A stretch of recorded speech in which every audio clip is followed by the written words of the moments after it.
السلام علیکم ورحمۃ اللہ وبرکاتہ۔ آپ سب کو میری طرف سے جمعہ بہت بہت مبارک ہو۔ جمعۃ المبارک کے ساتھ میں لائی ہوں آپ سب کے لیے جمعۃ المبارک کی سنتیں۔ نمبر 1، سورہ کہف کی تلاوت۔ رسول اللہ صلی اللہ تعالی علیہ وآلہ وسلم نے فرمایا، جس شخص نے جمعہ کے دن سورہ کہف پڑھی اس کے لیے 2 جمعوں کے درمیان نور روشن ہو جاتا ہے۔ نمبر 2، غسل کرنا۔ نمبر 3، خوشبو کا استعمال کرنا۔ نمبر 4، صاف کپڑوں کا اہتمام کرنا۔ نمبر 5، کثرت سے درود پاک پڑھنا۔ نمبر 6، مسواک کرنا۔ نمبر 7، صدقہ کرنا۔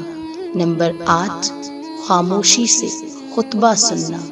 نمبر 9، دعا کا خصوصی اہتمام کرنا۔ مجھے بھی اپنی خاص دعاؤں میں ضرور یاد رکھیے گا۔ جزاک اللہ خیرہ۔